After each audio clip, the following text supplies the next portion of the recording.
Good evening, everyone. Welcome to our POOIA monthly lecture series. My heartfelt gratitude goes to Dr. Ghodsi Madani, physician, our eminent scholar and speaker tonight, the members of our POOIA board and Persian Cultural Center, the respected participants, and all those who support POOIA and contribute to our organization. I will briefly introduce POOIA to those who do not know much about this organization. POOIA stands for Professional Organization of Iranian Americans in Atlanta.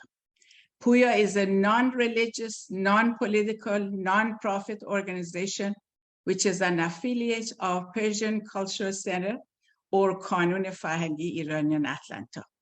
It was established in 2012 to celebrate the heritage and achievements of all Iranian American professionals. The language for POOIA is English to attract our Generation 1.5, Generation 2, Americans, and other nationalities to find out about our achievements, culture, and civilization. POOIA works tirelessly to uphold the three pillars of its mission to, number one, provide an opportunity for Iranian American professionals to network and support each other. Number two, help the next generation of Iranian American professionals to succeed and prosper. Number three, promote a positive image and counter the negative depiction of Iran and the Iranian professionals. We have a board of directors, which is different from that of Kanun, and I have the honor of being the president, and I am a psycholinguist.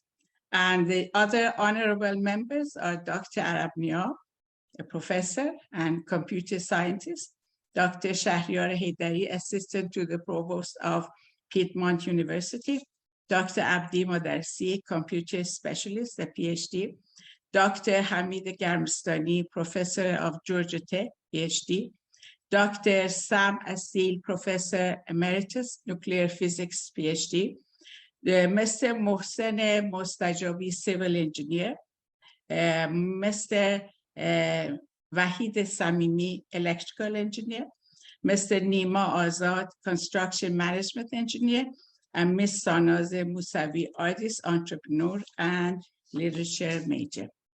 Before I actually, we have a little surprise tonight, but before I bring you to this surprise tonight, I will actually introduce, I will actually talk about the two programs that we have in the future. سه‌شنبه I said in فارسی سه‌شنبه 2 آگوست ساعت 7:30 شب سخنرانی آقای دکتر حسن جوادی، استاد، پژوهشگر، نویسنده با شهرت جهانی، تحت عنوان خاطراتی با پروفسور آربری و پروفسور مینورسکی، شرقشناسان دنیایی و همکاری با ایشون. پروفسور آرثر آربری و پروفسور ولادیمیر مینورسکی، اینها خیلی در ایران تحقیقات کردن و نوشته‌هایی هم دارن که دکتر جوادی هم با اونها کتاب‌هایی دارن. جمعه 15 آگوست ساعت 7:30 شب معرفی کتاب یک روز دلگیر ابری توسط خانم مریم داوودیان که مترجم کتاب به انگلیسی هستم و خانم دکتر ناهید شهنواز که ویراستار کتاب هستم. Tonight I have a little surprise for you. Some time ago, Tara Bagheri, a 14-year-old kid, a high school kid, decided to do something for Kanun. And I have a PowerPoint to show you what she has done for Kanun because she's very much interested in Kanun and our culture, and she has actually done something to show her interest and devotion to Kanun. Okay. Now, this Tara actually designed a T-shirt for Kanun. The design is hers, and she's going to explain it in a short video. Hello everybody, my name is Tara Bagheri, and I am the granddaughter of Dr. Barzagar. Ever since I could remember, I was inspired by my grandmother's outreach and influence among the Persian community. She gives speeches, she educates others, she promotes our culture, but most importantly, she is part of this rich cultural organization known as Kanun. I wanted to help Kanun, but never knew how to. I was just a kid. I don't have years of experience, loads of degrees, or even speak the Persian language. But one thing I do have is passion and determination. That passion led me to a year-long school project in which I was tasked to learn a new skill and create a product using that skill. Initially, I chose to learn t-shirt and jersey design techniques to help design for my school. But I still felt I needed more community outreach with my project to make it meaningful for myself. In the first half of the school year, I focused on research, my expert interview, and practicing my techniques. I conducted my interview with Mr. Michael Benford, who is designed for various Fortune 500 companies, multi-million and multi-billion dollar industries. He emphasized the importance of simplicity and audience connection with my creations.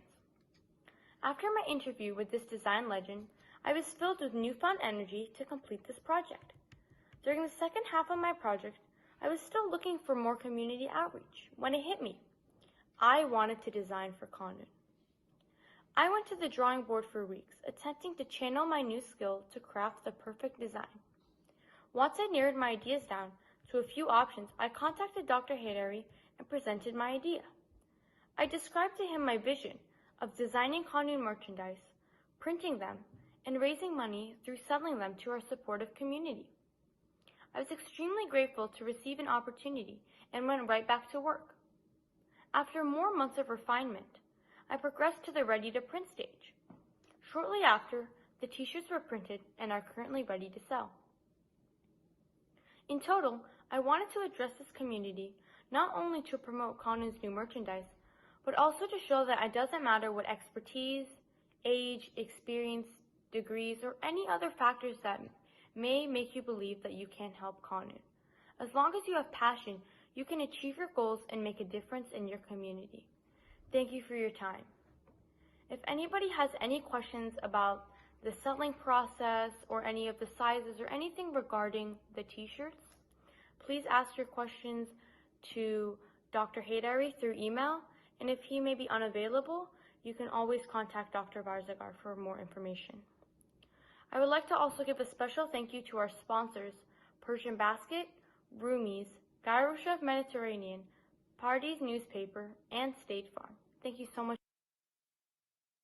These are the t-shirts, this is the front. And of course, so many of you might know that Tara and Donna are twins, and that's Donna behind behind Tara. And this is the front of the t-shirt, and this is the back of the t-shirt. These people have actually sponsored this, and they have helped Kanun. These are the t-shirts. This is the design of the t-shirt.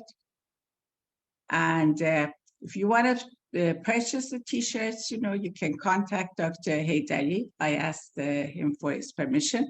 Dr. Garmestani, these are the email addresses. And the t-shirts are for $20, and the postage is for $5. But if you want to pay, you can pay online. The minimum is $20, but of course you can pay more. Hemmat Ali. You can go from 20 to whatever number you want. So that's it for this. And Tara is here. And if you have a couple of questions, because we don't want Dr. Madani to wait long, and Tara is here. Tara, can you unmute yourself? Tara should be a model for all young people, to join Kanun. Kanun is theirs in the future. We are actually serving Kanun for these people in the future. So please, if you have got grandchildren, if you have got children, of this age or any other age, young people, ask them to join Kano.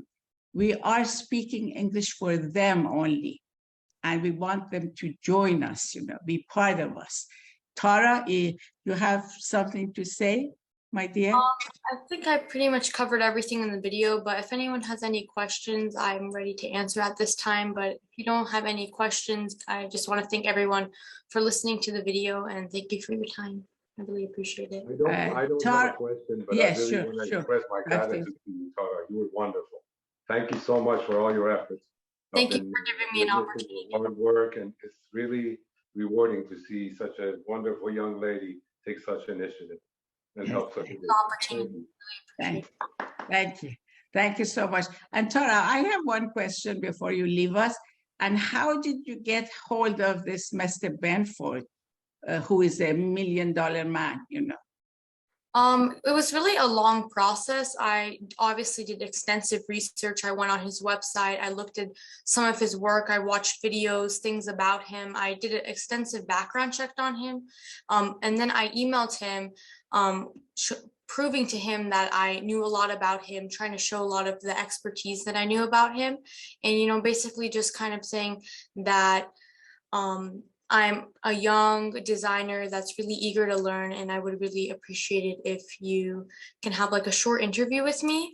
But it was definitely a long process. At some points, I really thought I wasn't going to be able to land the interview because it was a couple months that went by until I even received one response. And then after that, it took a couple of weeks to actually organize the interview. But with my persistence, I was able to land the interview. And honestly, he was a really, really nice guy. And he was really supportive and answered really clearly with the questions. So I really appreciate it.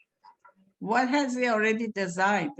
He's a very famous designer. What has he designed? He's done a lot of different stuff in different arts. He's also done photography and things like that, but primarily he works for a lot of sports organizations, which are like usually multi-million dollar companies. So he's designed jerseys that have led to so many boosts in revenue.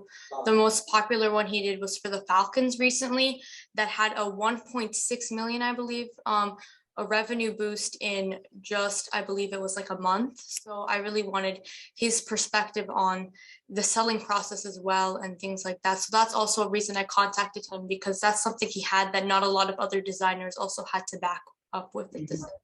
Okay, thank you. Thank you. Thank you so much, Tara. And bring your friends also to Kano. Okay, I will try. Thank you. Okay, and your sister, Donna, okay? Donna has done a very beautiful project, but for her school. But Tara did it for her school and also and I think that I would advise all of you in Atlanta to go and visit her school, her high school. It's a new school and it is fantastic. You just have to go and visit it. It's in Alpharetta, almost very close to Hamilton Hotel. Okay, Tara Junab, thank you so, so much. We appreciate it. Thank you for your time and thank you for your expertise and your creativity. Thank you and good night. Thank you everyone for having me. Thank you. Thank you, my dear. Bye-bye. Bye. Okay, Dr. Madani, I'm sorry to have made you wait. And now, yeah, here it is. Okay, now we go to our eminent scholar tonight, Dr. Madani, and it's not easy to introduce Dr. Madani, but I will try. Dr. Ghodsi Madani, a physician, she graduated from Tehran University Medical School. She did 9 months of internship working directly with the best mentor, Dr. Mohammad Gharib, in Children's Hospital in Tehran. Then she came to the United States and continued her education in Florida. She had 3 years of pediatrics residency at the University of Florida, neonatal fellowship at the University of California in Irvine, and neonatal and intensivist for years and as the director of NICU. Unfortunately, she became ill in her heart with a virus transmitted to her from one of her patients. That entered her ICU work. She decided to be trained in allergy immunology and hoped to have a day job without an ICU. Then she did fellowship in allergy immunology at Harvard, UCLA, and UCLA for 3 years. And she did private practice for 35 years in Torrance, California. She was an assistant clinical professor at UCLA and published a few medical scientific abstracts in the Journal of Allergy Immunology, Newborn Hypertension in a published book of hypertension at UCI. She is the board, she is a member of the board, she's board certified in pediatrics, neonatal, and allergy immunology, and a member of American Academy of Pediatrics and Academy and College of Allergy Immunology. She retired 5 years ago to learn what was missing in her educational life. She joined the local college and studied post-Renaissance art, world economy, and philosophy. Also, she started ballroom dancing in 2016 and now competing nationally, and she has won several trophies. During the COVID period, she decided to have a program for the community and continue lectures at UCLA and a few other places. Dr. Madani, it's indeed our honor to have you tonight. On behalf of POOIA, Kanun, and the Cultural Committee, I thank you from the bottom of my heart, and we are all ears, Doctor. Unmute yourself. Thank you so much for this kind, humbling introduction. I was listening to you and like, really, did I do all this? But yes, I did. Thank you for your invitation to your very prominent Kanun. And I have joined your lectures many times. You have scholars to talk.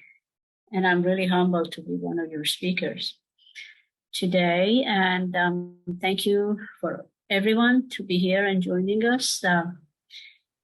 Because I'm an immunologist, allergy immunologist, and I like art, I thought about it and I decided that what is, obviously with COVID, the immune system became #1 topic. And I gave a few lectures about immunity, and Dr. Nabob at UCLA asked me that if I would give a talk about mental immunity, and I thought mental immunity. So obviously our immunity would decrease with stress. And I gave a few talks about the mental immunity, and then I thought the ways of decreasing the stress is so many. I mentioned a little bit, but in this topic, in this lecture today, we talk about the art, the effect of art in our brain, our body, our chromosome, and how it can improve our immunity if you're exposed to art. And with your permission, I would start the talk. First, obviously, I'm going to be very simply talking about the immune cells and antibodies a little bit. Then I go a tiny bit to stress, and then we go to art and how it affects scientifically our immune system. And all the papers that I use, either from NIH or New England Journal of Medicine or very reputable journals. Thank you so much. Let me do the share screen and get rid of this one. You have everything here, you know? Oh, yeah, okay. Okay. So now we're going to a theater, art and immunity. Basic science of immune system. from up here, the blood stem cells, they are our stem cells or very primary blood cells. They go to two different directions. One is the lymphoid stem cells that goes to the blood circulation. And the first one after that, it's called lymphoblast. Obviously, blast is going to increase their numbers, and they would be B cells, and the B cells becomes plasma cells when it's exposed to a foreign element, like a virus or allergy. And then T cells that explain what it is, and then natural killer cells.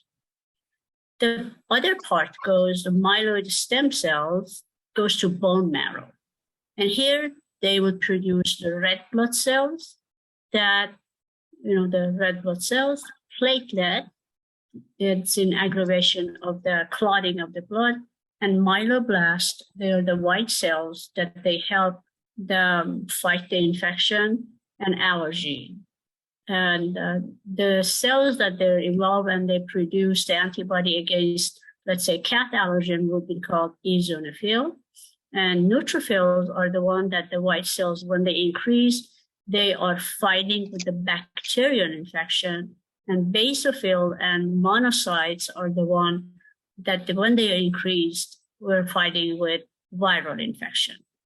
So this two system, the humoral means blood, and then the cellular are covering our immunity.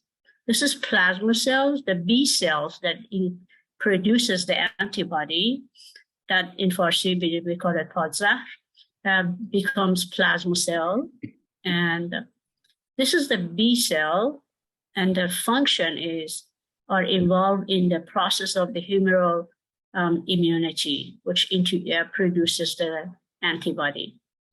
T cells are another cells that it helps when the bacteria or a virus, it's inside our normal body cells, and they are struggling. T cell goes on top of that cell, and it produces two different enzymes. One is called porphyrin, that it perforates the infected cell, and the other one is cytokine, that it produces like a poison and kills the cell and the virus or bacteria together. So the T cells, it's like a soldier that goes and kills the infected cell. And these guys, the natural killer lymphocytes, are like cleaning up the mess that the T cell produced. The infected cells and also the bad cells like cancer cells, and they are cleaned up from our blood out the door by the natural killer cells. So they all help each other. So lymphocytes, that's that B cell that became plasma cell as soon as the antigen is exposed itself to the cells, to the B cells. Let's say if this is a cat antigen, for example, or coronavirus. So it has a receptor. Every one of them has like a little horn or little receptors. And the plasma cell, it's capable of making antibody that it fits this horn. Exactly. So imagine how many B cells how many receptors can B cell produces to every single foreign body in our body. And the B cells are developing different receptor to catch the antigen. So what is antibody? They're a protein of two arms, short arm and a long arm, that they have a binding site with the, let's say, antigen of cat or coronavirus. And they are different. Why are they different? Because this antigen is different from the look of this other antigen. So they produce, see, this is antigen, this is antigen, they look different. So if this is cat, this is COVID, they exactly produce the receptors that matches this antigens or that antigen and capture them. So this is very specific, very down to the, seconds or less. If this is the cat antigen again, if this is the coronavirus antigen, see, they're making exactly their arm where they capture the foreign material. It's matching it. It's specific.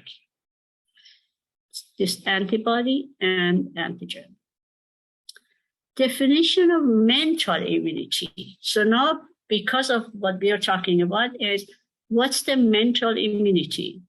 And how could our mind, when it's disturbed, can affect that whole process of few slides that I showed you?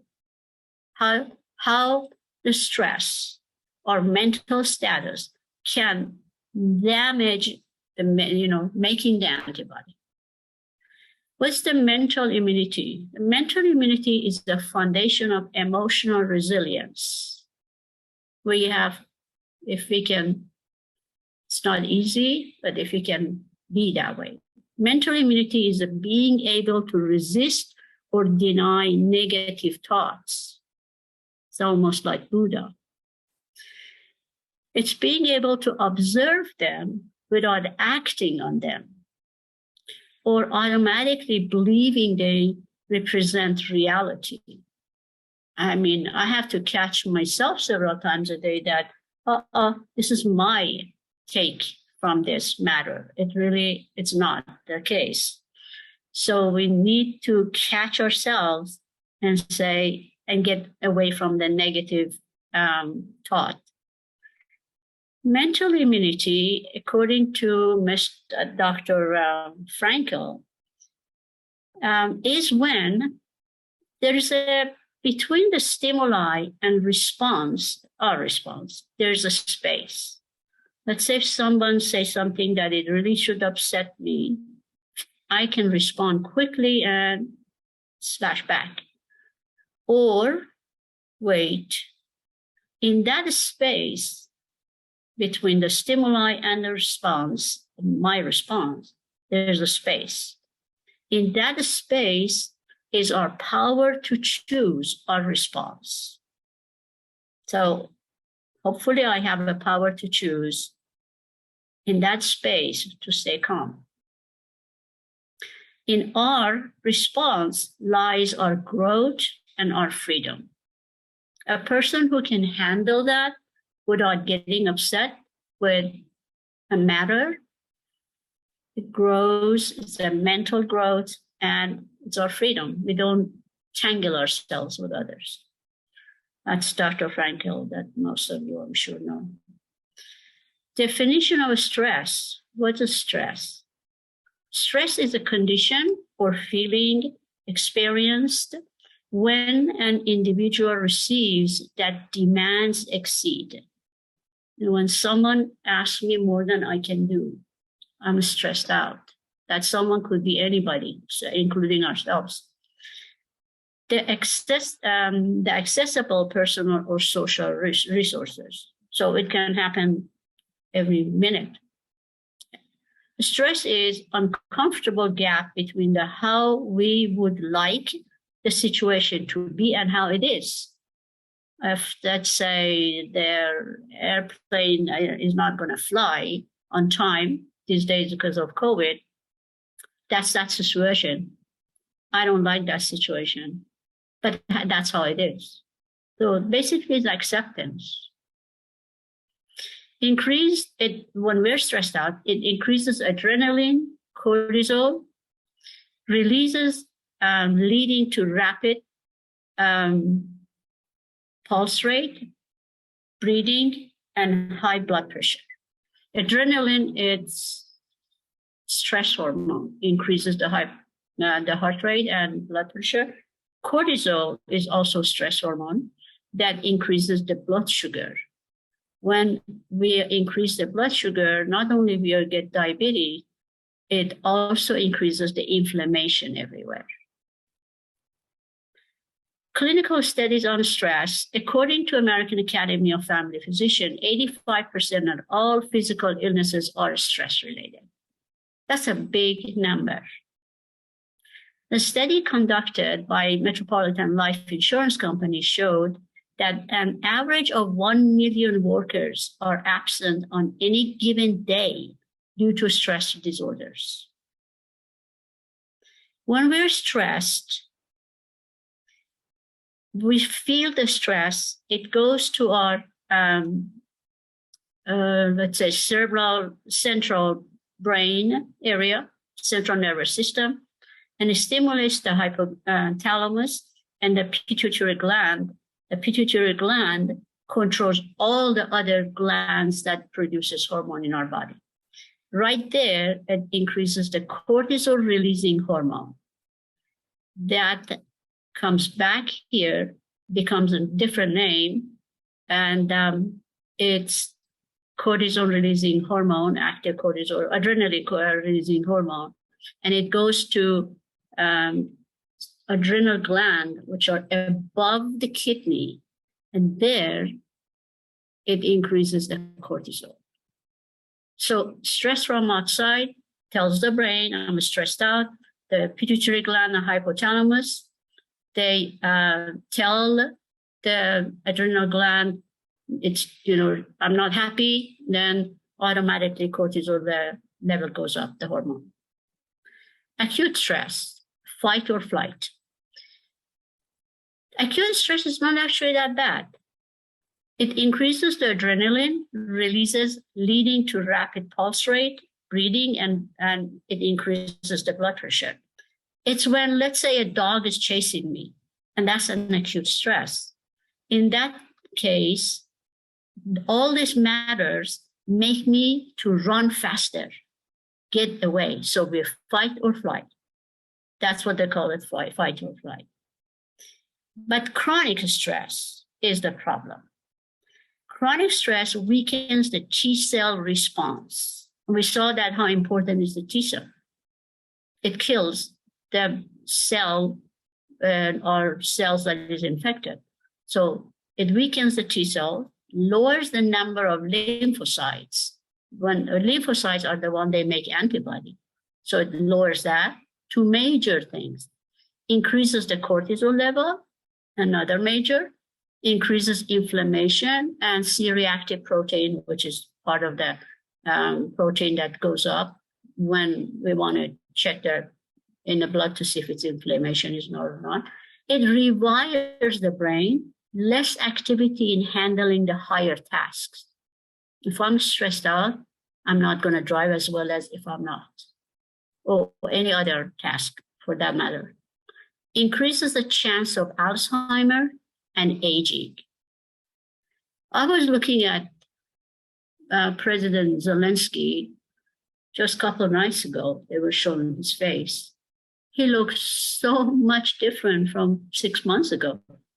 He's more obese, he's aged, and it's just a few months. You can see the picture before the war and today. It increases the aging. And also is a mood alteration, naturally, anxiety, depression, or chronically stressed out, especially after age 50, anxiety and depression. Stress and genetic, does it change? Yes, it does. Stress has a pronounced negative effect on genetic health, diminishing the telomerase level, the enzyme that is responsible for maintenance of the telomere length. I'll talk about it. That protects cap of the DNA. Telomere is at the end of the DNA, it's a cap. So when we're stressed out, the length of our DNA decreases.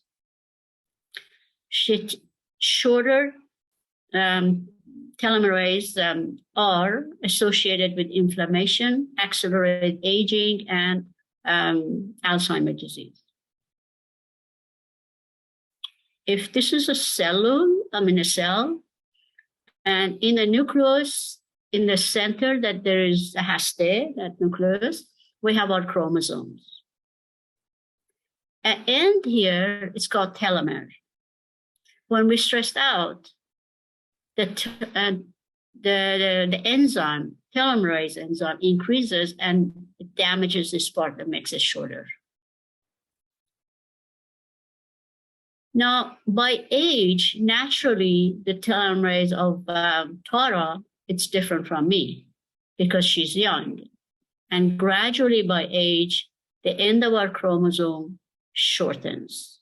That's normal. But when we're stressed out at age 50, our body can act like it's 75 or more. And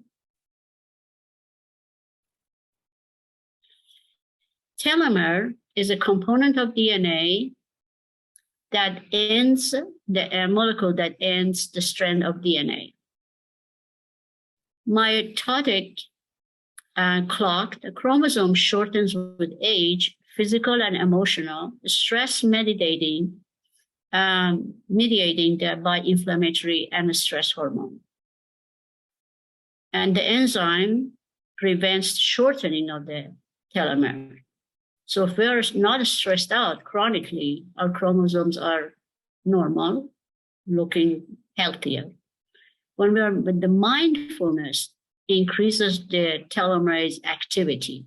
So when we are in the relaxed meditation status, or we just are able not to care, it doesn't bother our chromosomes.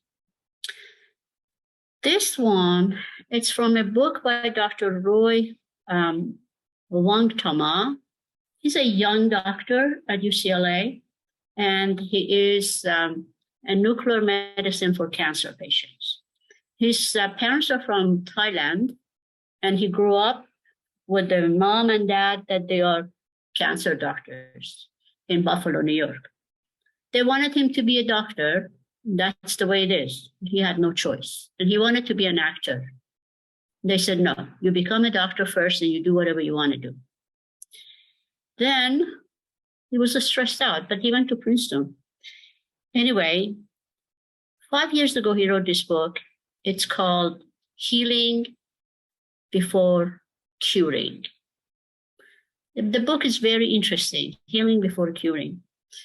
And in this slide, he shows that if our spirit is good, if we can handle the stress, if we are calm, our emotion is balanced.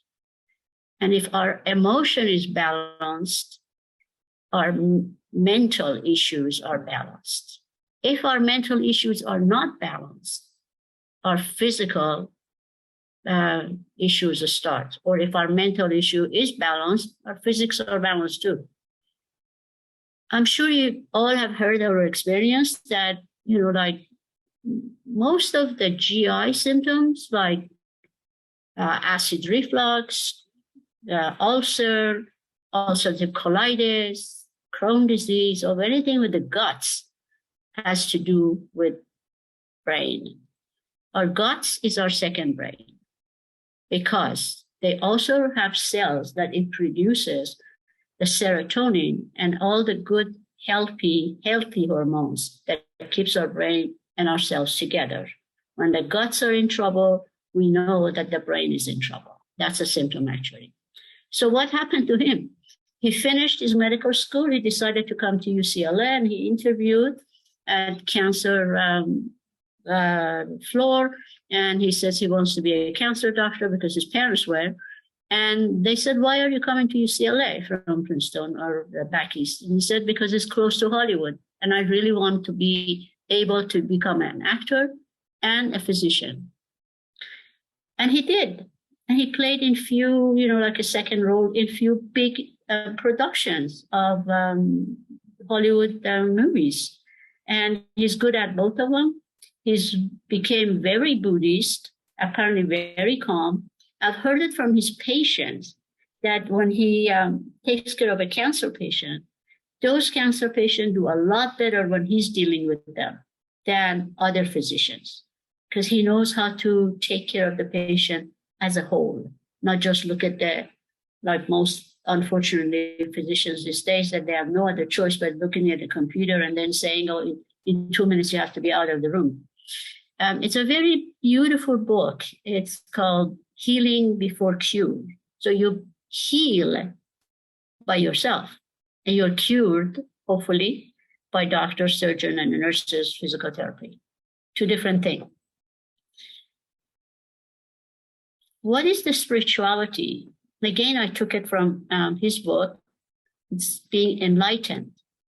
You feel like being part of this universe, especially these days with the James Webb telescope. Peace within our soul and gratitude. This is enlightenment. This is the spirituality. It has nothing to do with religion. It's like Spinoza's God, that kind. I took this photo, and you almost have no choice but to sit there and wonder. And you take a deep breath and go, oh my God, how beautiful. And it can change every second, of course. Being with the nature is extremely healthy. And I know this by firsthand experience, because years ago, I experienced an ovarian cancer, which I survived. And 3 days after chemotherapy, I was very depressed. I mean, you can't help it. It's just the way it's happening. And I demanded whoever was taking care of me or helping me to take me to nature. Then I would just feel much better and come home. And the next day I went to work. And being in nature, being at awe, feeling the nature, it definitely brings down the stress level. You have all experience. I took this one too, just a second of awe moment. And I never seen this again. But being here, looking at this, you basically shut down everything else that is going on. The more you're exposed to nature, your brain calms down. Stress reduction, meditation, Tai Chi, yoga, dance, music, exercise, nature, art. I'm just not going to go through this whole thing, just art this time. Now, dancing. This is from Harvard Medical School. It was in New England Journal of Medicine. Dancing and Brain, Why Dancing Helps. This one, it's from Louvre. It's a piece from Iran that French shops time when they were excavating the Silak near Kashan. I actually was in Silak last time I was in Iran. They found this piece and it's in Louvre Museum. And this is like 7,000 years ago. Obviously, it's showing people are holding hands and they are dancing. They're together. They're dancing. Louvre Museum.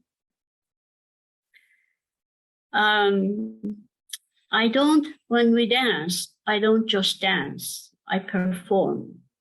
I breathe. I watch the world disappear. I release my feeling. I read with my heart. I tear down my walls. I stop feeling sad. I lose pain. I let go. I smile. No, I don't just dance.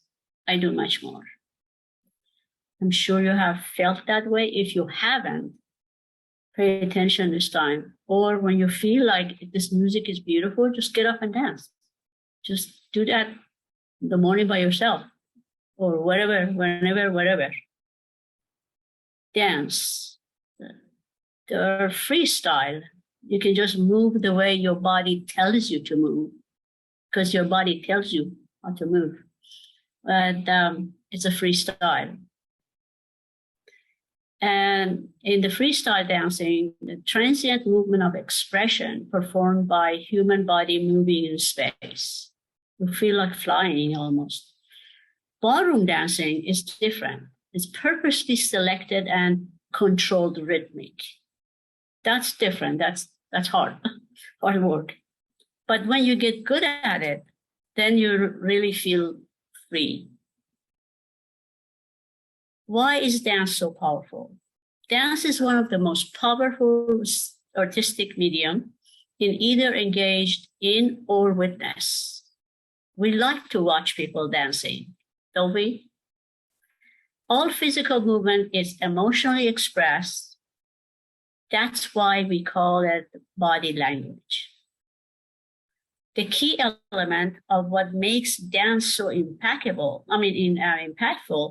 is the conscious intention behind it, coupled with emotional power of the music. So your body and the music. In a few seconds on a slide, I'll show how that happens. Effect of dance. Neuroplasticity and neurogenesis. Neuroplasticity means flexibility and change of the brain and brain cells form. Neurogenesis means we generate more brain cells. Modulates the neurohormones serotonin and dopamine. Depression and anxiety decreases. Cardiovascular parameter gets better. Dance movement therapy is improving physiologic and psychological outcome in cancer patients, and many more. The reference is, this one was a study of 2003, New England Journal of Medicine, which is like the Bible of medical journals in the world. This is normal neurogenesis. Everyone expects that, our brain size doesn't change after age 10. And then until like age 75 or so, start getting slightly smaller. But we don't generate as the new brain cells as much as a 4-year-old does. After 10, it doesn't, but only in special area we generate new cells, this is the stem cells, and becomes the big mature neurons. This is happening every day. But if we are chronically stressed, this is not going to happen. So these are the stem cells. These are the the precursor of the neural cells. Neuroblast, and this is a mature neuron. This is happening hopefully in our brain every day, in certain part of the brain. Now, if you're chronically stressed, drug users, major depression, schizophrenia, psychosis, overweight, diabetes, these are inflammation, chemo and radiation therapy. There's a thing they call it chemo brain. After chemotherapy, we're foggy. It takes maybe a week to get better. So, and some people, unfortunately, they persist and they have it for years. They're foggier than they were before chemotherapy. So look what happened. These are almost dying cells, stem cells, to become very abnormal neuron. So compared to this one, this is a healthy situation. This is in chronic stress, drug use and chemotherapy, radiation, especially to brain. What happens when we dance or we have a good time? Endorphins are the body's natural painkiller. They are like opium. They have the same receptors that opium and marijuana has. Endogenous morphine, so the morphine it's in our own body. Endorphins are released by hypothalamus and pituitary gland that we talked about a second ago in response to pain or stress. This group of peptide hormones both relieves pain and creates a general feeling of well-being. If someone is really in pain, that you could put a good music and listen and then maybe move your body, you just feel better because this endorphin start producing. How to release endorphins? Exercise. There's no question about that. I mean, as much as I don't like it, but we have no choice. And also, it's real. Exercise, a moderately intense pace, whether you're walking fast or doing another form of aerobic activity, seems the best in releasing of endorphin. There's a few reasons. One is because the circulation gets better when we're exercising and get our heartbeat faster. If you don't want to, run or whatever, so just walk and then maybe a minute or two, as long as you can, like faster. So you get your heart rate up and then slow down and then up, slow down as much as you can. And some people just run all the time. Acupuncture also increases the endorphin. And that's the Chinese meditation, practicing medicine. And meditation, when we breathe deeply and focusing our brain, calms your mind and eases the pain. This is another study done at Harvard. I don't show that slide because it gets too many of them. They put people, a group of people for 8 weeks of normal control, and then normal people, and then normal people, 8 weeks of daily meditation that is guided by the study at Harvard. And then they did previous and post functional MRI in the brain. The people who did the meditation, they had much better blood circulation in their brain after 8 weeks of meditation. So this is another very good study, New England Journal of Medicine. This is the June of 2011, the leisure activities and the risk of dementia in the elderly. What they did, they took 429 control normal people. And they asked them, what do you do for physical activity? And dancing, doing housework, walking, climbing the stairs, bicycling, swimming, playing games, group exercise, babysitting. What do you do for the cognitive activity? Playing board game and reading, music, puzzle, playing a crossword puzzle, writing, group discussion. And they followed them for 22 years, some of them to autopsy. If we scientists, for sure they know how this works, they found out that the group that they were doing dancing, especially ballroom dancing, because that's calculated and you have to think also and respond to your partner. And the one that they had, they're playing the board game, like, like backgammon or chess and poker, whatever. These two groups, they had less Alzheimer than the rest. And these groups had it better than the people who didn't do anything. Why is that? Because when you're dancing, especially with ballroom dancing, and also you're playing game with a board, you constantly have to change rapid decision-making. You constantly have to change to change your move according to what your partner is playing. I mean, yeah, of course, with the chess, you can wait here for 10 minutes or a couple hours in the major chess, but usually your moves with anything with the board, or you're playing rummy or poker, whatever, you're thinking according to what other person is playing. And then here with the ballroom dancing, for sure. These two groups had the best chance of not getting Alzheimer. And this is published in New England Journal of Medicine. Now, what happens that she heard the music and they heard the music and they start moving according to the beat of the music, and that became waltz. Because if this was tango, it would be a different beat, and the brain recognizes it. How does that happen? How does the music goes to our ear and becomes a dance? When music travels to different parts of the brain, it stops at the specialized processing unit in auditory cortex. And what happened here? Auditory cortex.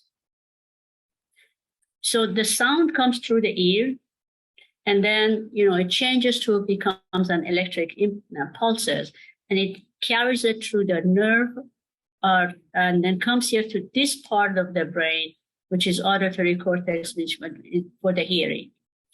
Signals travel to associate cortex. Associate cortex is like almost an imaginary cover of entire brain. And then this electric pulses comes to different area and tells what to do, and that those areas perform it.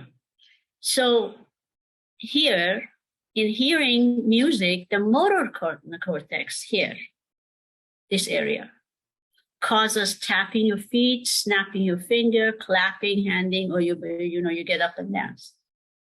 How does, I was just amazed, like, how does this happen? That we hear something, it's beautiful, and then we just start moving our head, or we're doing this, or start dancing. So it travels this way. Come from the ear, becomes electricity, the wave of a sound. It comes to this part of the brain, goes all over and tells the motor cortex to move, and also goes inside that area of inside the brain, that it's cognitive area and our emotional amygdala and hypothalamus, that area, and increase the pleasure because the dopamine goes up. This is a functional MRI. In functional MRI, they mean like it's not a regular MRI that you just see the physics of it. You see how the brain functions. This is not available commercially. It's only in a big, like Stanford, NIH, and UCSF, that area, that kind of places. It's for research for now.